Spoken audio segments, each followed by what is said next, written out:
Hello, it's Gussy here for 420-ish tarot. It is 4:24 my time. I don't know what time it is your time, but I thought that I would take a moment out like I have been doing lately and just take a moment to myself, do a little meditation, have a little bit of tea, and just kind of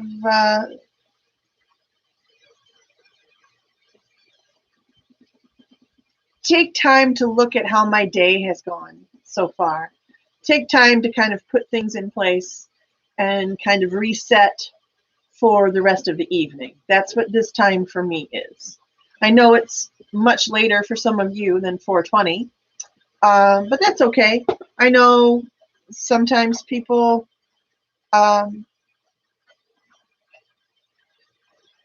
have to have a little downtime at other times of the day and evening as well. So maybe you find yourself here with me, and I'm glad you do. If you are here, I'm glad you've chosen to join me, and I hope that you do again.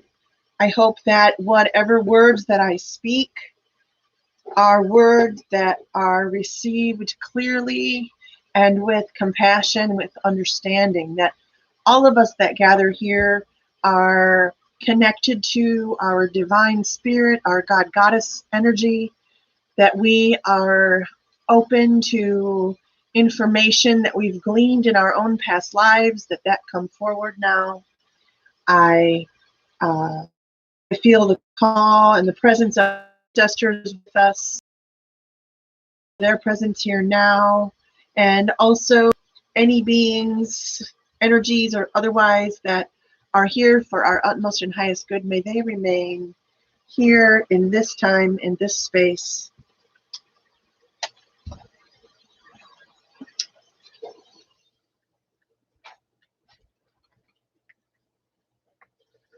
So much. Today is March 31st, and it is another gloriously sunny day. And I woke up this morning and I chose happy. I don't know about you, but I chose happy. I'm finding that I have to choose happy out loud to myself fewer and fewer times throughout the day now, which is nice. I think it means I'm choosing happy longer on my own without having to remind myself to choose happy.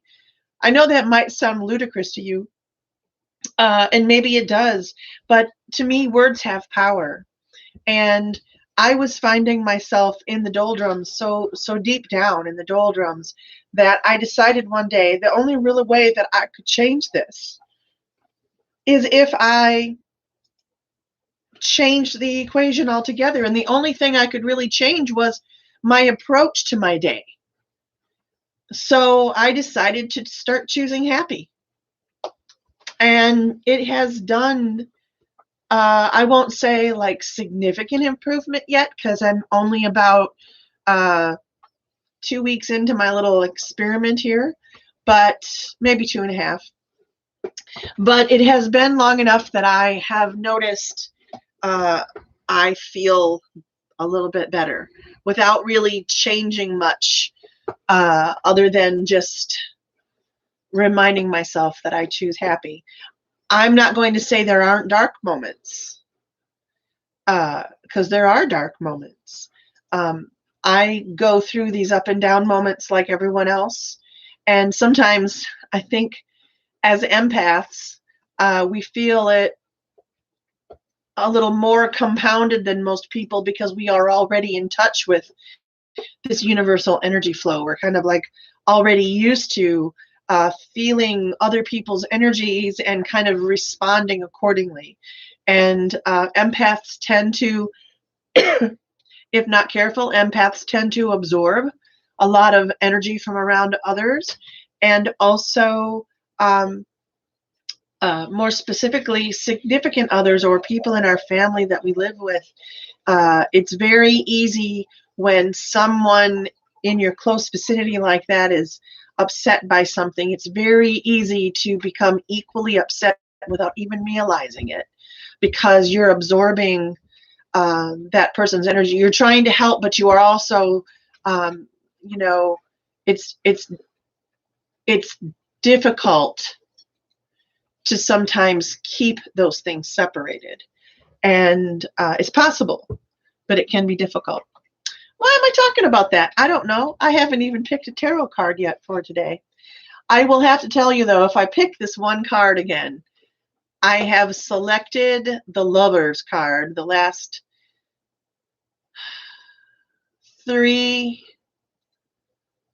cards, the last three readings I've done, that card has come up.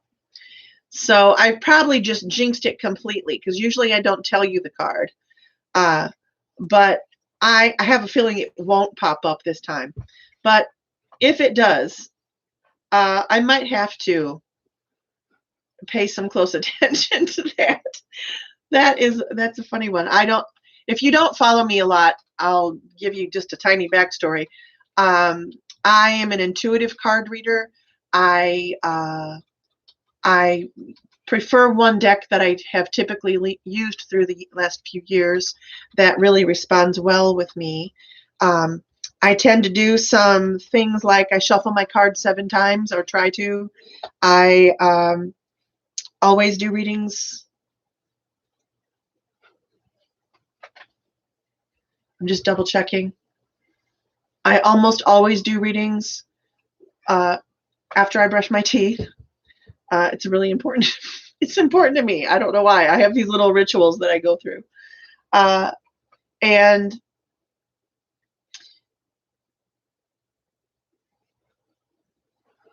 I'm sorry, I'm hearing information.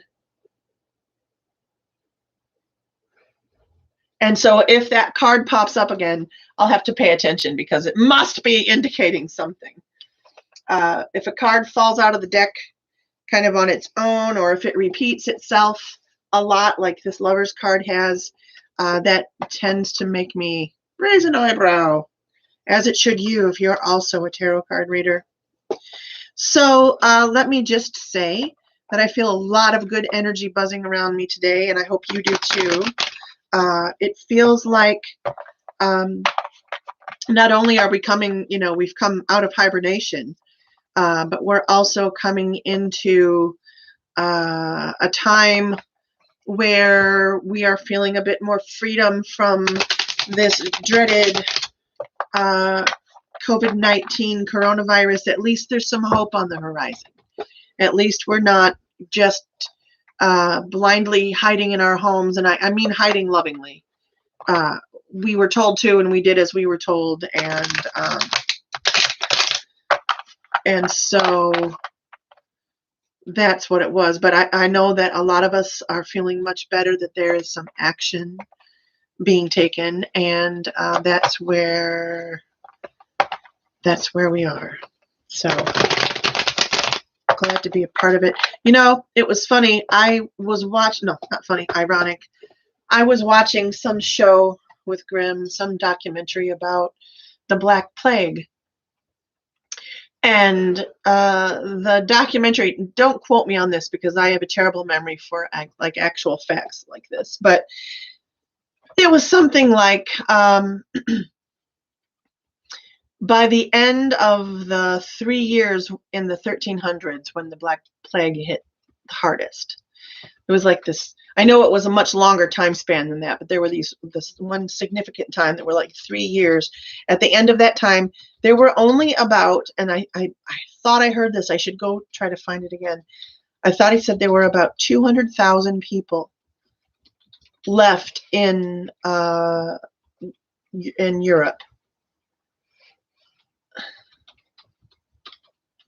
Because you remember, the population wasn't nearly like it is now. And so villages were much, much smaller. And it just amazes me to think about what our ancestors went through. And I'm so proud of being here, regardless of what, some of the bad decisions that may have led to this place.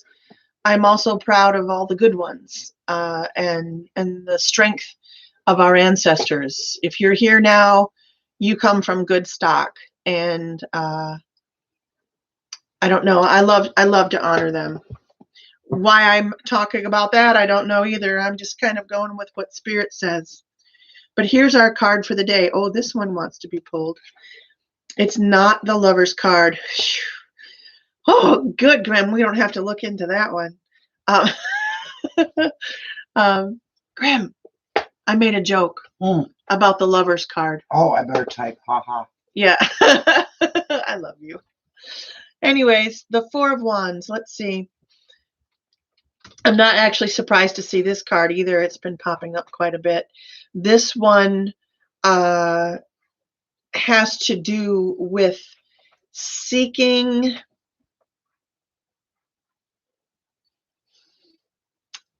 that Zen place within yourself.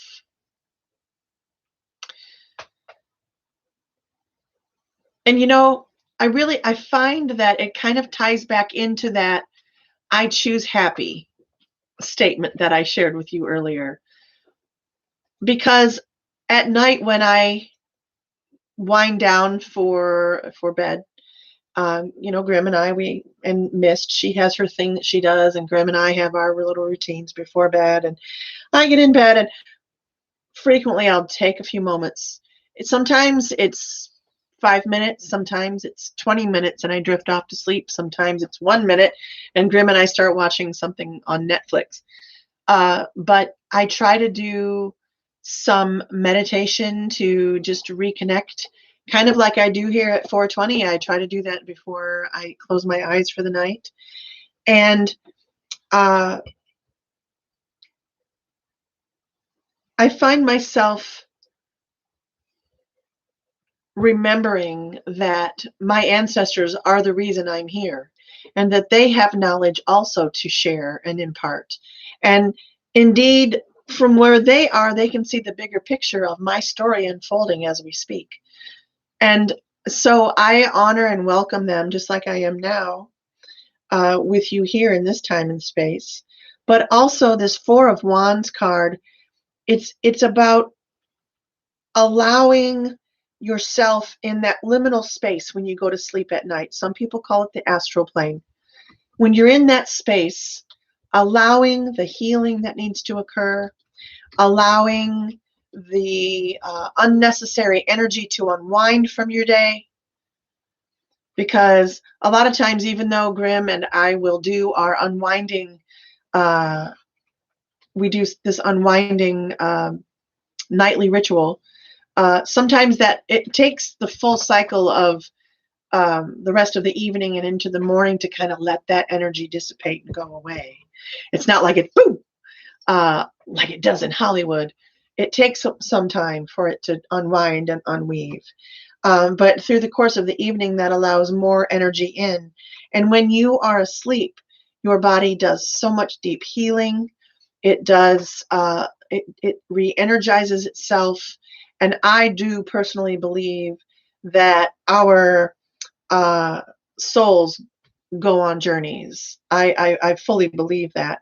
This Four of Wands cards is a reminder that even during the day, like you might be, you know, going from one moment to the next, trying to get A done and B done and C done. And, you know, by the end of the day, you can barely, you know, collapse into your bed at night because you've done so much throughout the day. You know, it might be running to the store. Oh my gosh, you forgot your mask. Is there one in the car? Yes, there is. Go back in, get your things. Make sure your husband hasn't texted that there's something else you need to bring from the store. You know, there's a series of events that happen throughout the day. And I know, because I've been there with you, that sometimes you barely have enough energy to roll into bed, let alone take a few minutes to just close your eyes and meditate. And then there are those of us that we're so exhausted that we can't fall asleep because our minds won't shut down. These are the perfect times to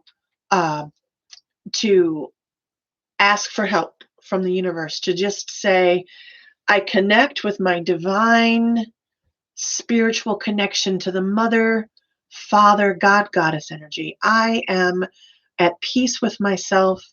Right now, where I'm at, I am safe, I am whole, I am warm. Hopefully you are. About to sneeze.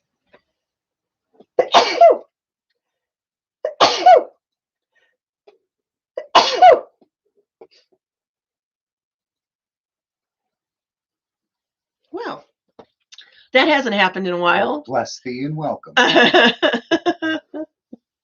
Welcome, welcome, whoever that is.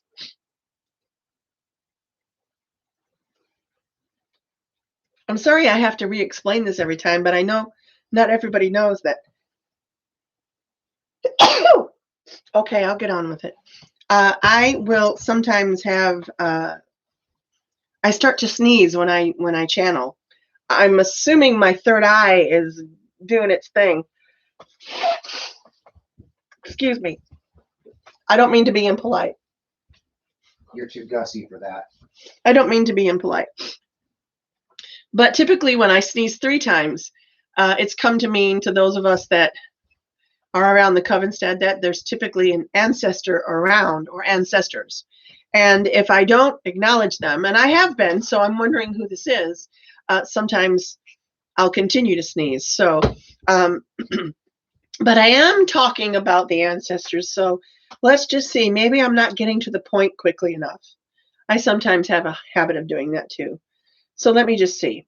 Yes, the knowledge that we're kind of all like soaking in while we're asleep is vastly important.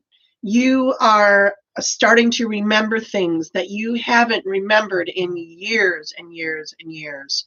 That is why, for some of us, all of these relationship issues are coming up, or these shadow box issues that we have, you know, for some, these little moments are kind of being triggered because we are going through this vibrational energy shift. We are ascending. We are becoming more enlightened beings. I have joked a couple times, even today. I was talking to someone during a reading, and I said, you know, when we would think about the age of enlightenment, I always thought those were just like words from a song from the 70s or the 60s, you know, the new age or whatever, like this whole dawn of a new age. I knew that I was part of the story, but I didn't realize that the story was going to unfold while I was still a sentient and present being. And here we are. And so a lot of these things are being amplified and sped up right now because kind of, if we haven't dealt with it yet, it's time to do so. And I want to congratulate those of you. I know some of you have worked really, really hard over the last couple of years, just trying to really understand yourself and really take a look at your relationships and what you do for a career and where you've been and where you're going. It's also time to remember to look back and continue to look toward your ancestors, because their voices, although quiet, still ring forward. You still carry their mitochondrial DNA. You still carry blood DNA. You carry these things forward, things that don't get diminished or changed. They just keep getting brought forward generation after generation. And all of that knowledge, it's part of who you are. We've just forgotten so much of it because, especially here in the Western culture, we do not pay tribute to our ancestors like they do in other parts of the world. Of course, we love them and honor them, but we're afraid of death here. We've treated death differently than other cultures have. I'm not criticizing us. I'm just saying we've kind of been, it's kind of been just sort of morphed in front of our eyes. And I know my generation was just kind of born into this whole American thought process, right? And I'm not saying we need to change it. I'm just saying we're awakening to something broader than what we knew existed before. There have been those of us that have been on this course since we became alive. There are other people that are just getting on the path now. It doesn't matter when you join it. What matters is that you do, that you start finding who you are spiritually, that you find out what makes you passionate about your life. What are the things that when you are finished with this 3D body and you take away the knowledge from this lifetime, what will you leave with? What will be the most marked and important parts of it? I sometimes wonder, they say that right before you die or as you're dying, sometimes the moments of your life come flashing before your eyes. And I sometimes wonder if that isn't the spirit, the soul's last attempt at picking the important ones to take along. Like flipping through a flashcard deck really fast or something and taking the memories that need to go forward into the next life. And we do, we're born into our next life as children. A lot of times children still remember. I've had children talk to me about this, and I'm sure you've heard stories too. I'm sure we could search the internet. But I've had children tell me, my birthday wasn't always in October, or you weren't my mommy before. Not my kid, someone else's, but I've heard this. And I mean, there are many, many stories of children like kind of confused because they have separate memories. Some of them even carry forward past like the age of 6, which is really interesting. But most of us lose that. Most of us lose those memories, I would say. But do we? Because sometimes as we are going through our daily lives, something will come up and there will be a trigger. And you don't know how you know, or how you know how to respond to this situation, because you don't remember ever being in it before. Yet you know exactly what to do. I wonder if those are not our past lives I can't say the word, influencing us, or perhaps the knowledge from our ancestors that's stored away somewhere in there. Elephants, and I know you guys know this, but elephants know where to return year after year, season after season for certain watering holes. Some of those babies have never been there before. Some of the elephants that, if it gets really, really dry, some of the elephants have never been to some of these watering holes because they haven't needed to go in the past, because they have enough water in their normal area, but sometimes they need to go elsewhere and they will travel and they know right where they're headed. There is like an innate understanding or knowledge or wisdom that these animals share from generation to generation. And it's not just elephants. It's not just elephants.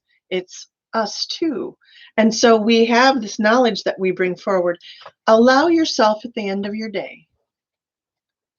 Do yourself a favor. If you join me here, I'm so glad you're here. But do yourself a favor too. Tonight before bed, just take some time to do some deep breathing, take some moments to unwind, to kind of reflect on your day. Don't let your mind go down that, I got to do this and I got to do that and I didn't get that done. And no. That's not what this is about. Put that aside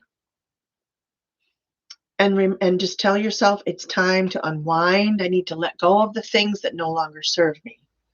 Allow yourself this. Allow yourself this. I love you.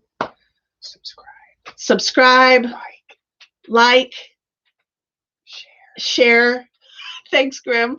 And I love you, and stay magical. Oh, I've got to do it.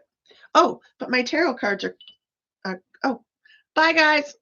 End stream. See ya.